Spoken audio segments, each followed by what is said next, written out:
I think I have a really good hook shot, you know, and one of those things that, you know, I'm going to continue to work on. You know, my offensive game is not going to be a thing that just, you know, overnight just boom, there it is. You know, it's going to take a process of continuing to work with other big guys and working on footwork and all that. So, you know, I'm really excited, but, you know, I'm going to continue to do whatever team drafts me to help them be successful. Your jump shot is a little unorthodox. How did that come about? How did you develop that for him?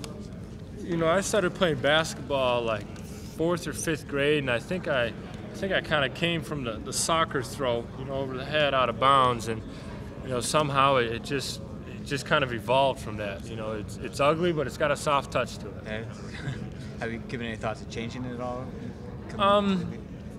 We've made maybe some minor things to it just to kind of clean it up a little bit, but I mean it goes in quite a bit of the time, so you know we don't want to mess with it too much. Heard some people freaking out about the measurements, and then I looked at them. They said, "Oh, you measured a 6'9", but without shoes." And then so 6'10.5" with shoes or whatever. You were listed at 6'11" in Kansas, right? Yeah, I am. I would say I didn't quite understand that either. I was like 6'9" without shoes, so I don't know if I was. I don't know. Maybe I mean we're that's. Start playing a new sport here without shoes. You know? Yeah, I don't know. For the way you play. I tell people that I'm 6'11", and you know I measured with shoes. I think I was like 6'11 and a quarter. Right. So I mean that was almost 2 inches that was off, which was. You buy those shoes in the Netherlands? Where did you I don't know. I guess they're moon shoes or something. Well, you probably do wear. What size shoes do you wear? 17. Okay, that helps explain it probably. Mm-hmm. Cole, you could have come out last year. What do you think? How did you benefit from staying another year? I think I definitely matured a lot. You know, I matured not only as a basketball player but as a man, and it really helped me kind of going through so many different things that we went through this year as a team and individually. So, you know, I think maturity-wise, plus I got another year to work with Coach Manning, which, you know, working with him is unbelievable. Who was the person who gave you the basketball bug, so to speak, that really made you decide this is the sport for me?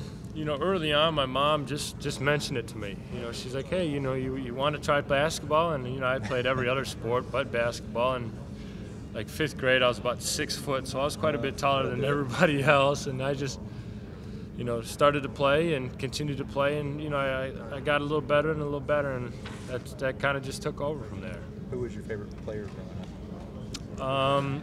I think Kevin Garnett. You know, I was a Minnesota kid. You know, watching him with all the intensity that he brings to the court, it was just fun.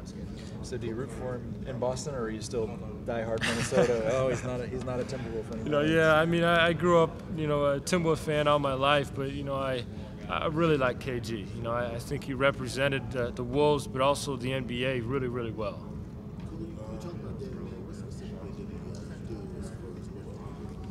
Oh, he did a lot. I mean, I got on campus my freshman year. I could barely walk and chew gum. I mean, he really helped me refine my footwork and just kind of seeing the floor before it even develops. You know, and he's a guy that's done everything. Won a national championship in '88, and then going on to be the #1 draft pick and play in the league for almost 15 years. So, you know, it was great to have him around and learn from him.